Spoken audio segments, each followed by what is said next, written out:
Some scandals are whispered in back rooms. Others explode under the glare of 1,000 flashbulbs. For Damien Westwood, a man who built an empire on predicting market trends, the one trend he never saw coming was his own spectacular downfall. On a night draped in diamonds and champagne at the Metropolitan Museum charity gala, he committed an act so publicly vile, so callously cruel that it would sever his life in two. He shoved his pregnant wife, Reagan, to appease his mistress. But the real story isn't the shove that the whole world saw. It's what happened hours later in the dead of night, when the gates of his own magnificent estate swung shut, and the man who thought he owned the world was escorted off his property like a common trespasser. This isn't just a story of infidelity. It's a story of consequence, of a secret power held by the woman he tried to break, and the night a titan of industry learned what it truly meant to be left with nothing. The air in the grand hall of the Metropolitan Museum was thick with the scent of money, a heady perfume of expensive florals, vintage champagne, and the collective ambition of New York City's elite. It was the annual charity gala, the undisputed pinnacle of the social calendar, where fortunes were pledged on silent auction carts and reputations were made or shattered between the appetizer and the main course. From the outside, Damien and Reagan Westwood were the evening's crowning jewels. He was Damien Westwood, the CEO of Westwood Holdings, a real estate and tech conglomerate that had reshaped the city's skyline. He was tall with a mane of dark hair, just starting to silver at the temples, a feature the society pages called distinguished. His smile, a practiced lethal weapon, could close $1 billion deal or charm the most cynical journalist. Tonight he wore a custom Tom Ford tuxedo, the fabric so fine it seemed tough to drink the light. She was Reagan Westwood née Davies, where Damien was sharp angles and predatory grace. Reagan was soft-spoken elegance and quiet intelligence. An architectural historian by training, she had a discerning eye that could see the soul of a building, a skill she now applied to navigating the fragile structures of high society. Tonight, she was breathtaking in a deep sapphire gown by Oscar de la Renta that flowed over her body, artfully draping over the gentle swell of her 5-month pregnancy. A cascade of diamonds, the Westwood stars, glittered at her throat, a previous anniversary gift that now felt less like a token of love and more like a beautiful diamond-studded collar. To the casual observer, they were a portrait of success. But up close, the canvas was cracked. For the past hour, Damien had been holding court, his hand never straying far from the small of Reagan's back in a proprietary gesture that was purely for the cameras. But his eyes, those sharp, calculating grey eyes, were constantly scanning the room. Reagan knew who he was looking for. She had known for 6 agonizing months. Her name was Roxanne Croft. Roxanne was everything Reagan wasn't. She was 26 a Purana, in the guise of a social media influencer, with a manufactured pout and a body sculpted by discipline and a surgeon's knife. She'd started as a junior marketing associate at Westwood Holdings, and within a year she was on Damien's arm at private corporate events, and soon after in his bed. Tonight she was a vision in blood-red silk, a stark, deliberate contrast to Reagan's serene blue. She wasn't at their table, of course, that would be too brazen even for Damien, but she was strategically placed at a nearby one, surrounded by a coterie of sycophants, her laughter just a little too loud, her gaze a little too possessive whenever it landed on their table. Darling Damien murmured, his voice a low thrum against her ear, his breath smelling of whiskey. "You haven't said a word for 10 minutes." People will think you're bored. It wasn't a question of concern. It was a command. Perform. Reagan forced a smile, the muscles in her face feeling stiff. I'm just taking it all in, Damien. It's quite the spectacle. She took a delicate sip of her sparkling water.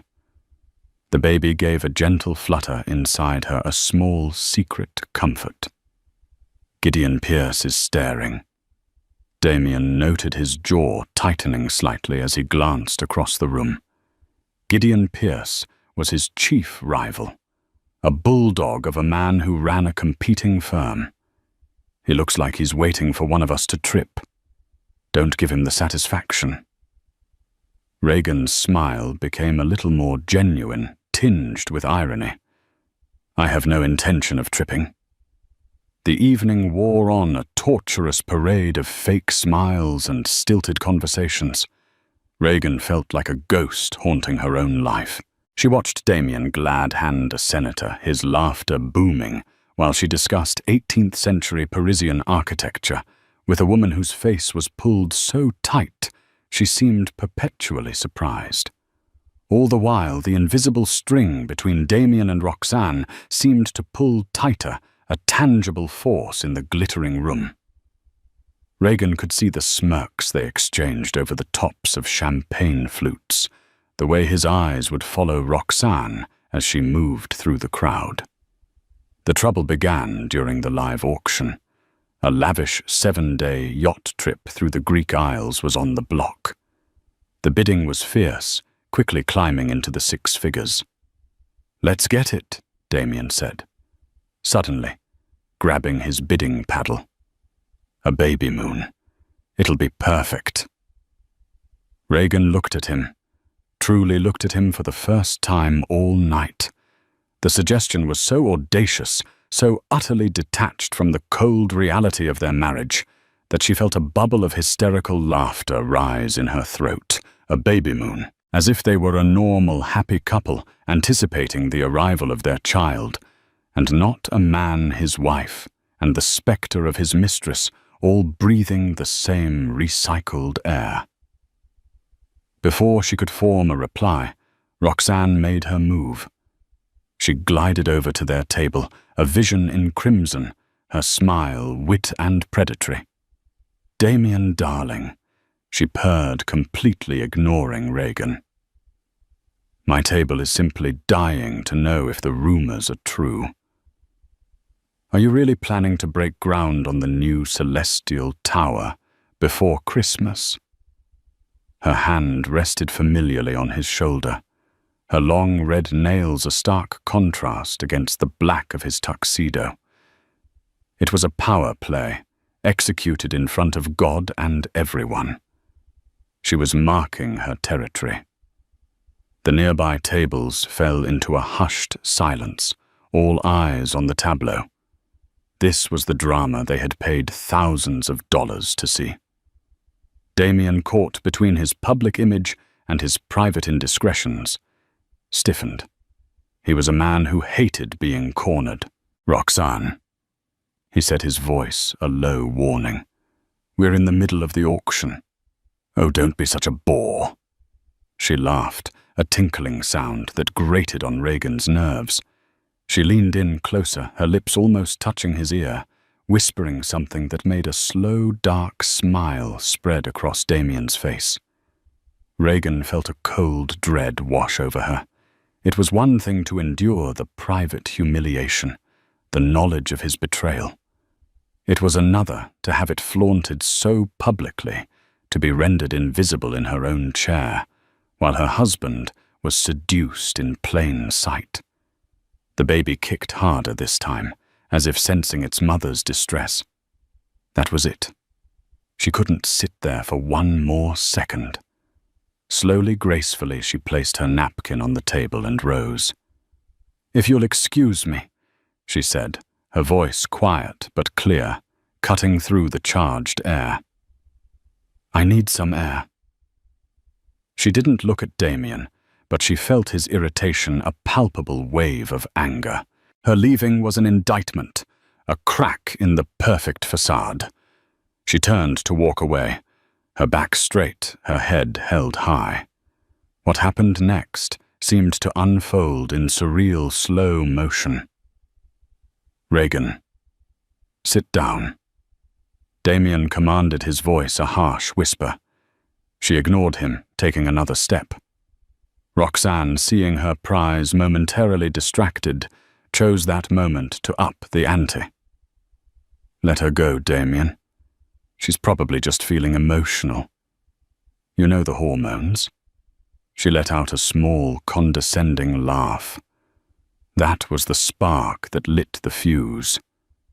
Damien, enraged at being publicly managed by both his wife and his mistress, reacted with the brutish instinct of a cornered animal.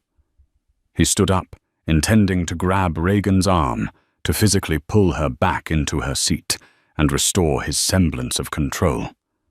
But he misjudged the distance. He misjudged his own alcohol-fueled frustration.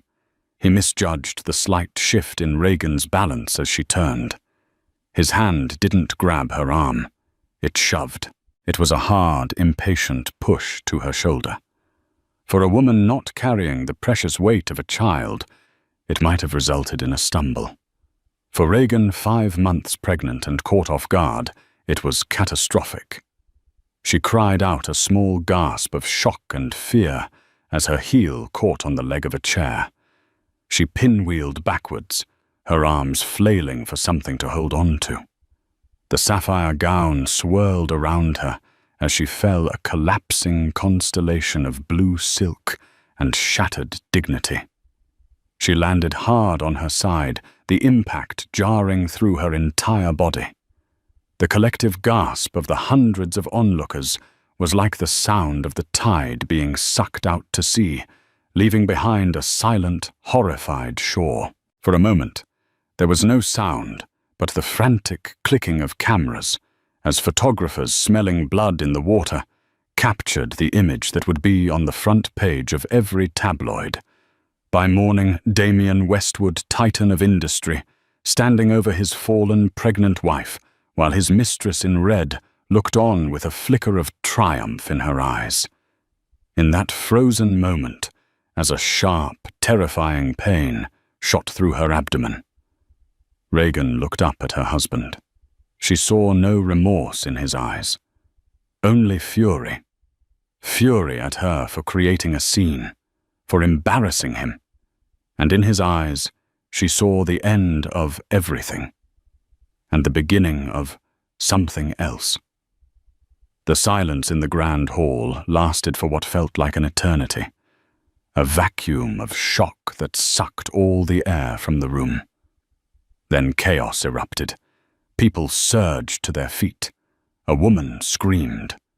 Waitstaff rushed forward, their professionalism warring with their horror. Gideon Pierce, Damien's rival, was one of the first to reach Regan. He knelt beside her, his usual smug expression replaced by one of genuine concern. "Regan, are you all right? Don't move." "Someone call a doctor." Damien seemed to snap out of his stupor, the gravity of his public act finally piercing his whiskey-fueled rage. The flashbulbs were like relentless accusatory strobes, searing the moment into history. "Regan." "My God," he blustered, rushing to her side and trying to wave Pierce away. "Get away from her. It was an accident." She stumbled, but Regan wasn't looking at him. Her eyes were wide with fear. One hand instinctively clutching her stomach, where the sharp pain was now a dull, terrifying ache. 2 medically trained Gala attendees, a surgeon and a nurse, were already there, gently assessing her. "I'm fine," she whispered, though she wasn't sure if it was true. I need to go." The humiliation was a physical thing, a hot flush that spread across her skin. The shove was bad enough. The pity in the eyes of her peers was unbearable. Damien was in full damage control mode, his voice loud and performative. "Of course, darling. Let's get you home. Everyone, please give us some space. My wife is pregnant. She just felt faint, and I tried to catch her. The lie was so bald, so pathetic, that a low murmur of disbelief rippled through the crowd. Everyone had seen it. The shove, the anger. Roxanne Croft, realizing she was now at the center of a PR nuclear blast, had already begun to discreetly melt back into the crowd, her face a mask of panicked innocence. A security detail from the museum helped Reagan to her feet. She refused to take Damien's offered hand instead, leaning on the arm of a stoic security guard. "I'll take my own car," she said, her voice low and steady, a stark contrast to Damien's frantic energy. "Don't be ridiculous, Reagan," he hissed, trying to steer her toward the exit. "We'll leave together. We need to present a united front." She stopped and looked at him. The look in her eyes was not one of sadness or betrayal. It was something colder, something harder. It was the look of a decision being made. "No, Damien. We don't." She walked away, a small, regal procession of 2 security guards and the concerned nurse, leaving him standing alone in the wreckage of his own making. The flashbulbs followed her out, but then they swung back to him, hungry for the next chapter of the drama. The ride home to their sprawling estate in Greenwich, Connecticut, was a study in transformation. The initial shock and fear for her baby began to recede, replaced by a glacial calm. The pain in her side had subsided to a throbbing reminder of the violation.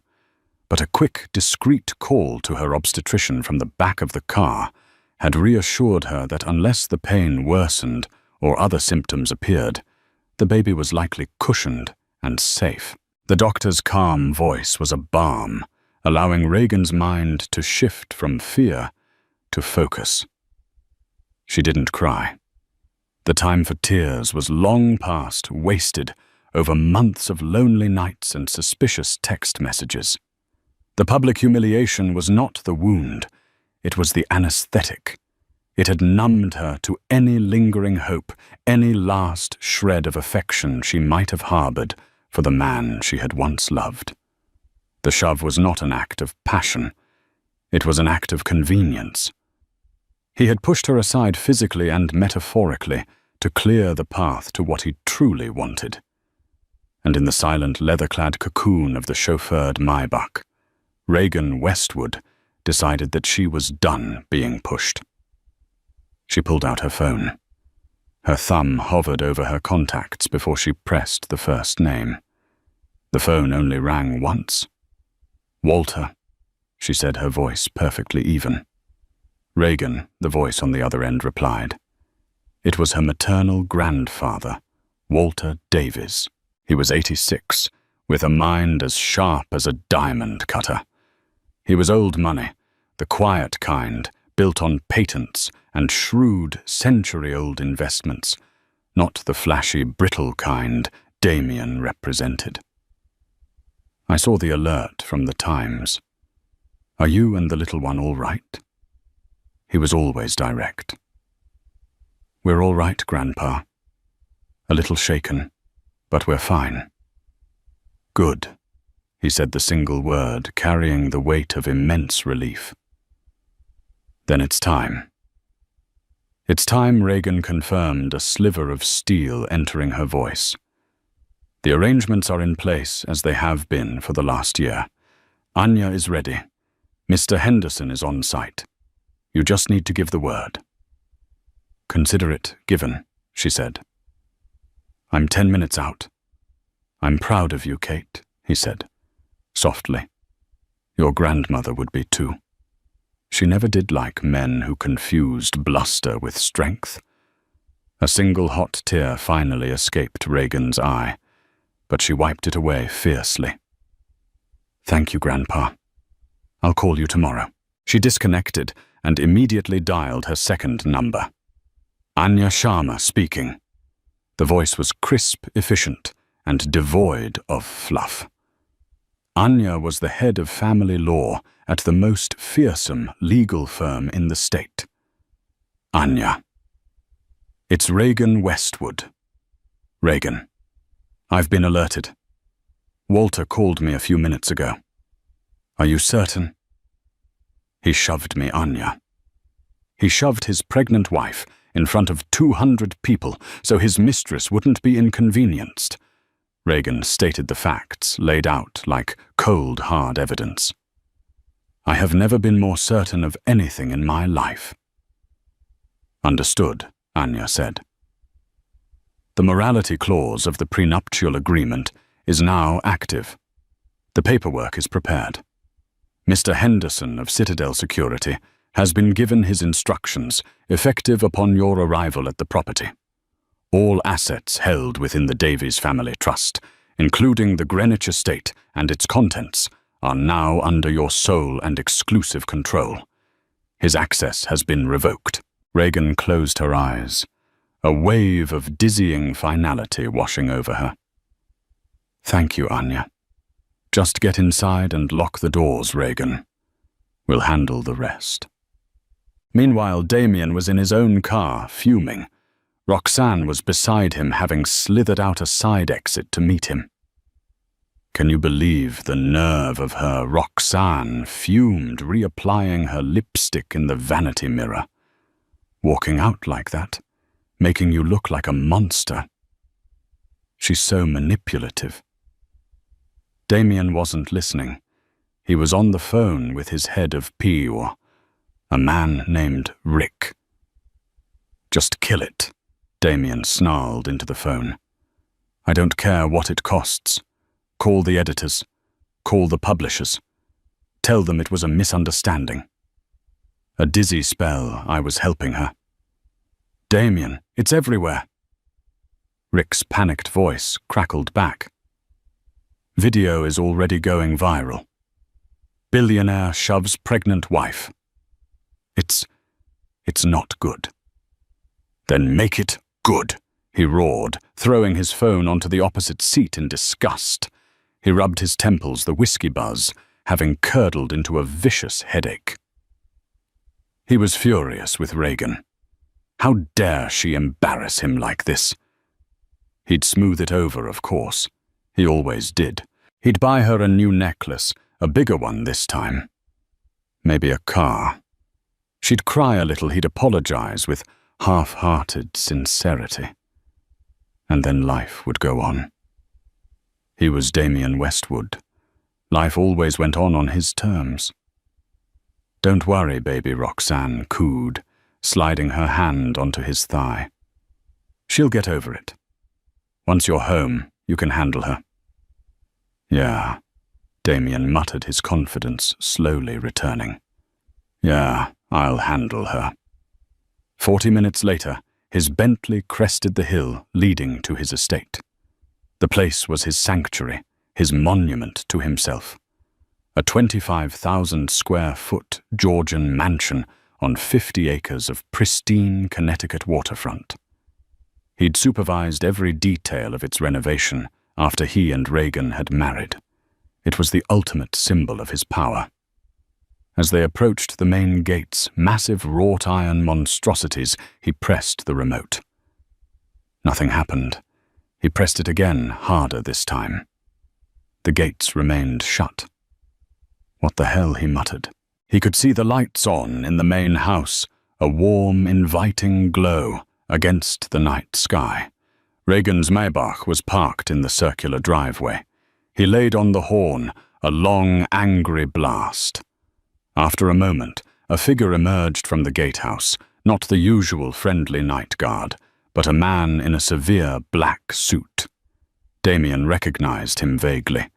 Mr. Henderson, the head of the private security firm Regan's family used for their various properties. Henderson walked calmly to the driver's side window. Damien powered it down his face, a mask of indignation. Henderson, what's the problem? Open the damn gate. Mr. Henderson looked at him with an unnervingly calm expression. His eyes were flat, impassive. He held a tablet in his hand. "Good evening, Mr. Westwood," he said, his voice polite but firm. "I'm afraid I can't do that." Damien stared at him, dumbfounded. "What do you mean you can't do that? I own this place. You work for me." A faint, almost imperceptible smile touched Henderson's lips. "That is a common misconception, sir. My firm, Citadel Security, is contracted by the Davies Family Trust, which is the legal owner of this property. My duty is to the trust and its designated beneficiary." Roxanne in the passenger seat looked confused. "The what?"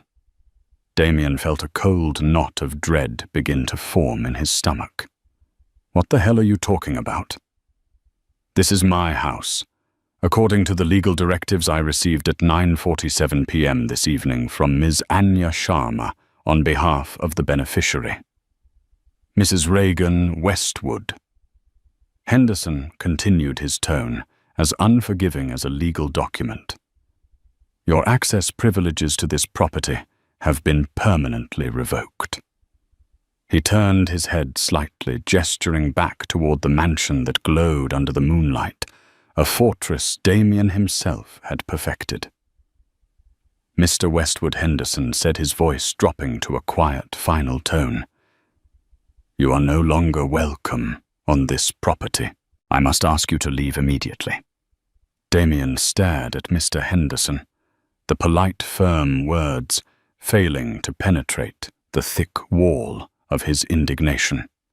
The world as Damien Westwood knew it did not operate this way. Gates opened for him, doors unlocked, people yielded.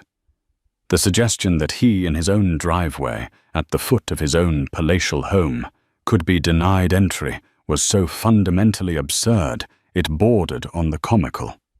"Are you insane?" Damien's voice was dangerously low, a coiled serpent of fury. "This is a joke, a stupid, vindictive little game Reagan is playing because she's hormonal and embarrassed. I demand you put her on the intercom. Now!" Mr. Henderson, a man whose placid expression suggested he had faced down far worse than an irate billionaire, did not move a muscle. He stood with his hands clasped behind his back, a monolith in a perfectly tailored suit. "Mrs. Westwood has left explicit instructions not to be disturbed, sir. She is resting." "Resting?" Damien let out a harsh, incredulous laugh. "She's not resting. She's plotting. This is pathetic, even for her." He leaned out the window, his face contorted with scorn. "Henderson, let's be clear. My name is on the checks that pay your salary. My company's security contracts are worth millions. You work for me. Now, for the last time, open this damn gate before I make one phone call and ensure you're directing traffic in a mall parking lot in Ohio by tomorrow morning." The threat, one that had humbled senators and terrified rivals, simply dissipated in the cool night air. Henderson's expression remained unchanged, but there was a subtle shift in his eyes, a glint of something that looked almost like pity. "That is a common misconception," Sir Henderson said, his tone as even as a frozen lake. "My firm, Citadel Security, is not contracted by you nor by Westwood Holdings. Our client is and has always been the Davies Family Trust." The words hung in the space between them. From the passenger seat, Roxanne, who had been watching the exchange with a mixture of amusement and impatience, finally spoke up. "The what? What is he talking about?" "Damien. A trust." Damien ignored her. A cold, slithering dread was beginning to snake its way up his spine, far more chilling than the night air. The Davies Family Trust. He remembered the name from the mountain of paperwork he'd blithely signed before the wedding. He had assumed it was some dusty old entity managing Reagan's inheritance, a few stocks, maybe a summer cottage in Maine. Nothing of consequence. The trust owns this property. Mr. Westwood Henderson continued, as if sensing the gears of confusion and horror grinding in Damien's mind. It has been the legal owner for over 60 years. Your wife Regan, as the primary beneficiary, holds sole authority over residential access. As of approximately 1 hour ago, she invoked her rights under that authority. He lifted a tablet, the screen glowing with what looked like a legal document. According to the directive I received at 9:47 p.m. this evening from Ms. Anya Sharma, on behalf of Mrs. Westwood, your access privileges to the property at 1100 Cove Road, and all associated structures have been permanently and irrevocably revoked. Revoked. The word was a hammer blow. It was the word used for credit cards, for driver's licenses, for disgraced memberships. It was not a word that applied to him. This is theft, Damien sputtered, his voice cracking. I renovated this house. I poured a fortune into it. The marble in that foyer is from a quarry in Carrara. I selected myself. That's my home. With all due respect, sir. Henderson said, his voice retaining its maddening calm. You have been residing here as a guest of Mrs. Westwood. A long-term guest, certainly, but a guest nonetheless. A guest.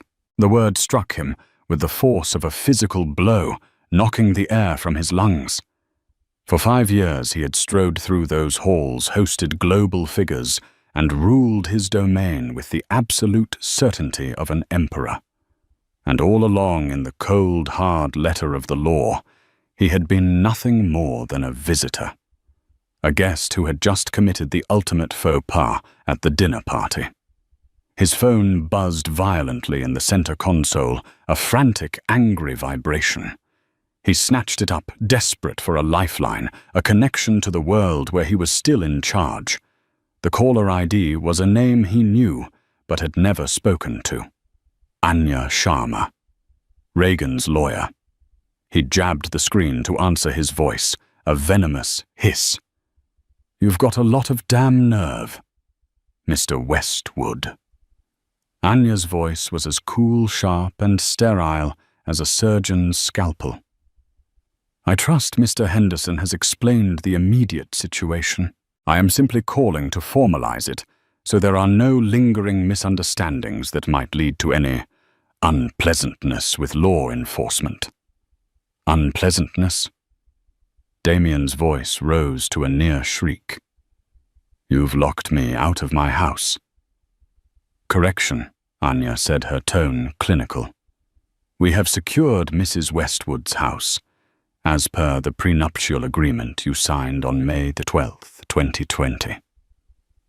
I'd refer you to Section 4, subsection B, regarding acts of public humiliation or physical endangerment directed at either party. A breach of this clause, as has been witnessed by several hundred individuals and countless recording devices this evening, triggers several non-negotiable consequences, the first of which is Mrs. Westwood's right to exclusive and immediate possession of her primary residence. I'll fight this. Damien seethed the words, feeling hollow, even as he said them. I'll drag this through every court in the country. I'll bleed you dry. A faint dry sound came through the phone. Something that might have been a humorless chuckle. I wouldn't advise that. Discovery would be extensive. But since you brought up finances, let's talk about your renovations. We have meticulous records of your expenditures. The prenuptial agreement is quite clear. Any financial contributions to pre-existing non-marital assets are to be legally defined as gifts to the trust. It was very generous of you, Mr. Westwood. You've significantly increased the value of your wife's property. The sheer calculated brilliance of it was suffocating. He had been outmaneuvered from the very beginning, checkmated by a quiet old man, and a legal document he had dismissed as a trifle. Now Anya's voice turned a shade harder. Mr. Henderson, as an agent of the trust, has the authority to have you cited for trespassing. Given the events of tonight, I imagine your board of directors would prefer you not add a mugshot to your burgeoning public relations crisis. I strongly advise you to leave quietly. A courier will deliver the full legal notice to your office in the morning. Good night, Mr. Westwood. The line went dead, leaving a silence in the car that was louder than any shouting. Damien sat clutching his phone, his knuckles white. He was breathing heavily, his mind a maelstrom of rage, humiliation, and burgeoning panic. He stared past Henderson's impassive form at the mansion on the hill. His kingdom. The warm lights in the windows, which had seemed so inviting moments before, now felt like triumphant eyes mocking him. He could picture Reagan inside, perhaps standing by the grand bay window in the living room, watching this entire pathetic drama unfold. The image was so emasculating it made him physically ill. Damien Roxanne's voice was small, tentative, laced with a fear that was rapidly replacing her earlier excitement. The fantasy of the all-powerful billionaire was crumbling before her very eyes. The man beside her wasn't a titan. He was a man arguing with a security guard, a man being lectured by a lawyer over the phone. The allure of his power was predicated on it being absolute. This was pathetic. So what do we do? Where do we go? He turned to look at her. Really look at her for the first time since they'd left the gala. Her face, framed by the garish red of her dress, was a mask of naked, opportunistic concern. She wasn't worried about him. She was worried about her situation, about what this collapse meant for her. She was the catalyst, the cheap thrill for which he had just incinerated his entire life. A wave of revulsion, directed as much at himself as at her, washed over him. He spat the word, dripping with venom. There is no we. There was never a we. You were a diversion, an accessory, and now you're an accomplice to a disaster. Roxanne recoiled, her carefully constructed pout twisting into a snarl of indignation. How is this my fault? You were the one who pushed your pregnant wife in front of the entire world. Because of you, he roared, finally unleashing the full force of his frustration on the only available target. Because you couldn't stay at your table.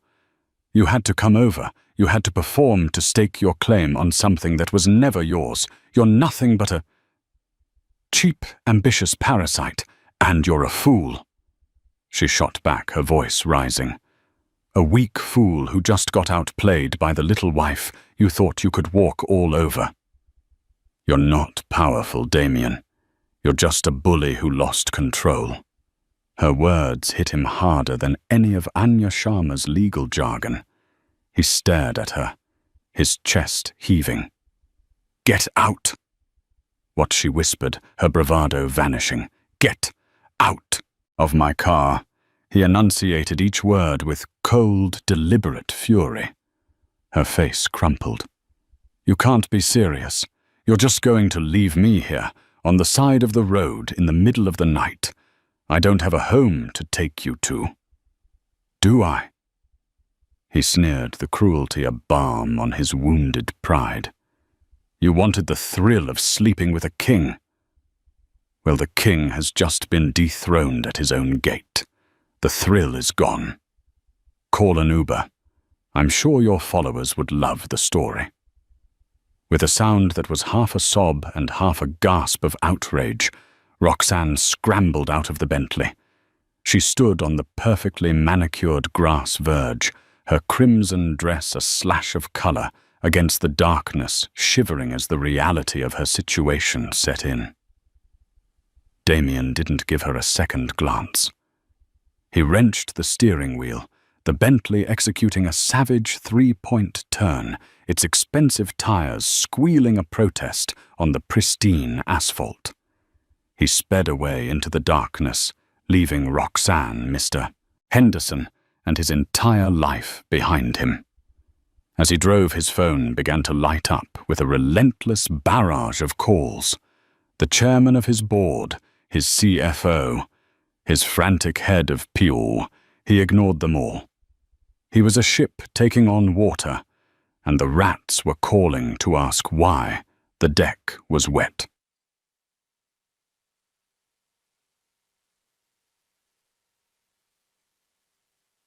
Inside the mansion, the heavy front door clicked shut.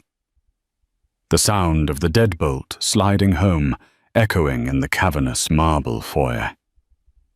Reagan stood there for a long moment in the silence, her back pressed against the cool wood. She closed her eyes, taking a deep, shuddering breath. It was done.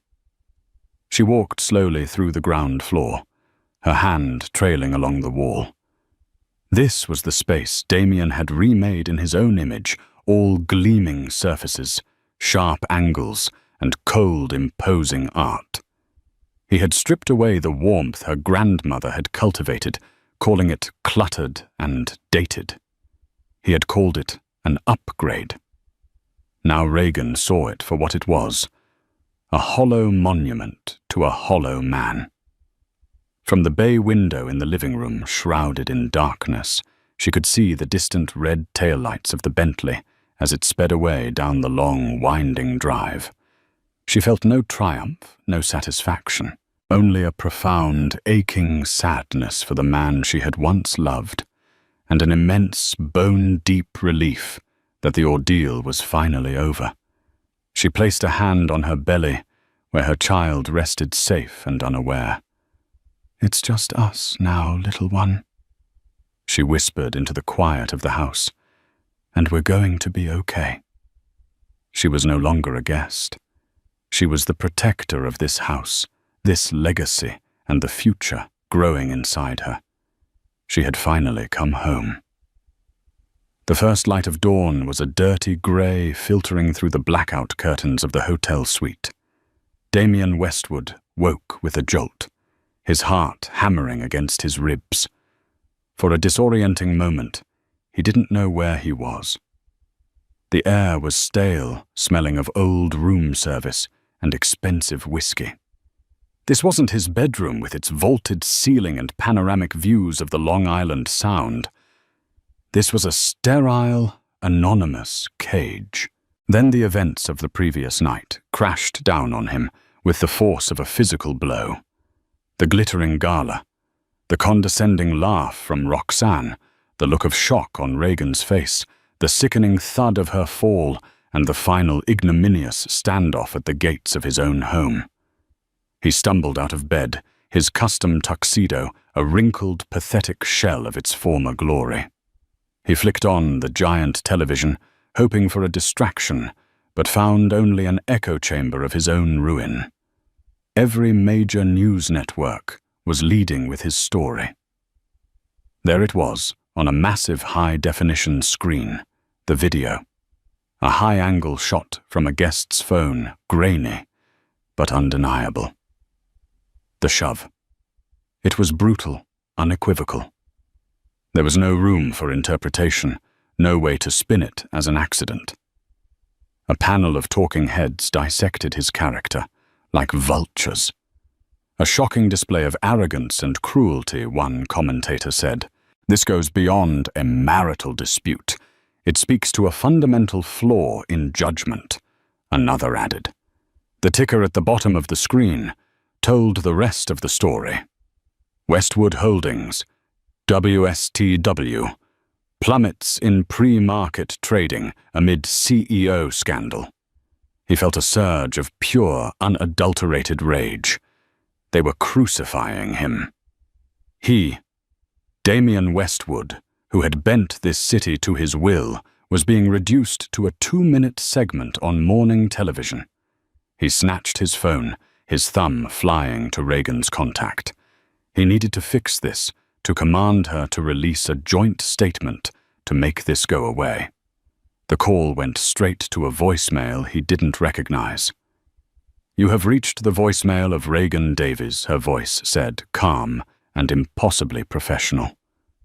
"Please leave a message. Davies." She had dropped his name. The finality of it was like a door slamming shut in a long, dark hallway. He called again, and again. Each time the same cool, detached voice met him, a stranger who had once shared his bed. His next call was to his lawyer, Frank Levine, a legal brawler known for his scorched earth tactics. Frank Damien barked, pacing the plush carpet. "I want you to destroy her. File everything. Contest the prenup. I don't care what it costs. I want the house. I want my life back." There was a heavy sigh on the other end of the line. "Damien, I got the courier delivery from Anya Sharma an hour ago. I'm looking at the agreement now. You need to listen to me very carefully." Frank's voice, usually full of bluster, was sober. "This document, it's a fortress. It was drafted by Walter Davies's personal firm. These guys don't draft contracts. They build legal cathedrals. The Greenwich estate was never a marital asset. It was deeded to a multi-generational irrevocable trust for Reagan's benefit, before you were even in the picture. Your name isn't on a single page. I put $30 million into that house." Damien roared, the injustice of it burning in his throat. "I know. And the prenup you signed has a clause. I'm reading it right now that any financial or material contributions to non-marital assets are to be considered irrevocable gifts with no expectation of reimbursement." Frank's voice was grim. "You paid for your own cage, Damien. Generously." Damien sank onto the edge of the unmade bed, the fight draining out of him, replaced by a cold dread. "Fine. She can have the house, a pile of bricks. What about my company?" "My actual assets." That Frank said, his voice dropping lower, is where the real demolition begins. "You remember the morality clause, the one your previous counsel flagged and you called quaint?" Damien remembered. He had laughed, picturing some dusty, Victorian-era standard of behavior. "Well," Frank continued, "it's not quaint. It's a nuclear weapon. For a publicly witnessed breach, and believe me, a video on every news channel counts as witnessed, the wronged party is entitled to a punitive settlement. It awards Reagan 50% of all assets accumulated during the marriage." He paused, letting the weight of the next words land. "And her counsel, the formidable Ms. Sharma, is defining assets as the total appreciation in the market value of your Westwood Holdings stock from the date of your wedding until yesterday." The air left Damien's lungs. The company's valuation had grown by nearly $4 billion in the 5 years he'd been married. 50% of that. The number was astronomical, unthinkable. It was a mortal wound to his fortune. She can't," he stammered. "She doesn't know the first thing about finance." "She doesn't have to," Frank countered tiredly. "She has Walter Davies, and he, my friend, knows everything."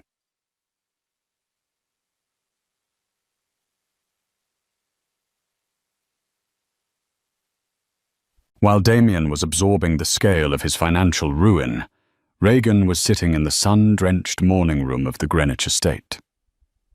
The house was quiet, the frantic energy of the previous night having given way to a profound calm. A cup of herbal tea steamed on the table beside her. Her hand rested on her belly, a protective, constant gesture. She wasn't celebrating. There was no triumphant joy, only the solemn weight of a necessary amputation. Her grandfather, Walter, sat across from her, his aged hands wrapped around his own cup. He had arrived at dawn. "Anya has made the preliminary call to the board's chairman," he said, his voice gentle. "They're in a state of panic. The stock is in freefall. They need a solution, and they need one now. Regan looked out the window at the gardens. She had so carefully helped design the gardens Damien had always referred to as his. I don't want the company, Grandpa. I never did. I don't want his name. I don't want his world. I just want him gone. I want to build a safe, quiet life for this baby. I know, Kate Walter said, his eyes full of a deep, fierce pride. And that is precisely what we will secure for you. This isn't about revenge. It is about consequences. It's about ensuring the wolf you've ejected from the house can't circle back and tear it down. Anya Sharma joined them via a secure video call. Her face was all business. The board meeting is scheduled for tomorrow. They've suspended Damien, but they're adrift. They fear a hostile takeover from your end. Then we must reassure them. Regan said, her voice finding a new strength. Present the terms, Anya. His complete and permanent removal. In exchange, I will place my shares, my leverage, into a blind trust. Its only directive will be to ensure the company's stability. I'm not a corporate raider. I'm a mother protecting her future. It was a masterful strategy. She wasn't seizing power. She was restoring order. She was cauterizing the wound that Damien had inflicted, saving the livelihoods of thousands of employees and the investments of shareholders. She was doing what a real CEO should. The news of his termination came via a cold, 2-sentence email the following afternoon. He was no longer CEO, president, or chairman of Westwood Holdings. A buyout of his remaining shares was being processed. He was out, cast out from the empire he had built with his own 2 hands. The subsequent weeks were a descent into a grey, featureless hell. His life, once a whirlwind of high-stakes meetings and glamorous events, shrank to the 4 walls of the hotel suite. The calls from his board stopped, replaced by calls from Roxanne's lawyer, negotiating the price of her silence. He wired the money without a second thought, a pathetic severance package for a relationship that had cost him everything. Roxanne Croft vanished from the face of the earth, her social media wiped clean, a ghost in a blood-red dress. He read that Gideon Pierce had successfully poached 2 of his top project managers. The wolves were circling the wounded beast. He hit his absolute nadir one rainy Tuesday, nearly a month after the gala. The hotel room was a mess, the air thick with the smell of despair. He was unshaven, drinking a glass of whiskey that might as well have been water, and aimlessly scrolling through a financial news site. And then he saw it. It wasn't a paparazzi shot, but a photo from a local Greenwich publication. The headline read, "Regan Davies pledges support for new prenatal care wing at Greenwich Hospital." In the photo, Regan stood at a podium. Her pregnancy was obvious now, a beautiful central part of her.